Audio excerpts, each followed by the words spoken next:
আসসালামু আলাইকুম প্রিয় বন্ধুরা, দেখেন আপনাদের মাঝে আজকে হাজির হয়েছি ধান চাষ নিয়ে। দেখেন পুরা মাঠ সবুজে সবুজে সাজানো ধান জমি দিয়ে।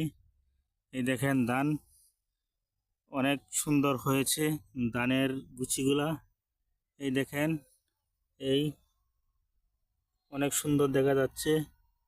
এই জমিটা 15 দিন হয়েছে লাগানো হয়েছে। হ্যাঁ, ধানের চারাগুলা দেখেন যাতে হয়ে গেছে, অনেক সুন্দর দেখতে। পুরা মাঠটাই জানি কেমন সবুজে সবুজে ঘেরা।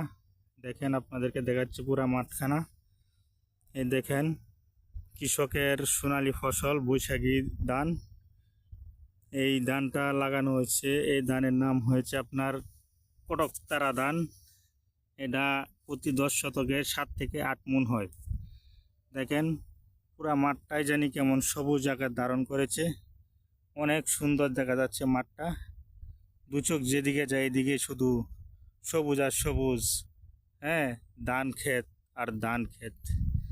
দেখেন অনেক সুন্দর কৃষকের সোনালী ফসল বৈশাখী ফসল।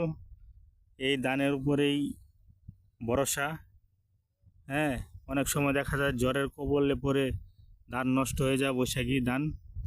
তো যাই হোক, আল্লাহ তাআলা জানি বৈশাখ মাসে ধানগুলা কৃষকের সুন্দর মতো তোলার তৌফিক দান করে, কোনো ঝড় তুফান জানি না আসে, সুন্দর করে ধানগুলা উঠাতে।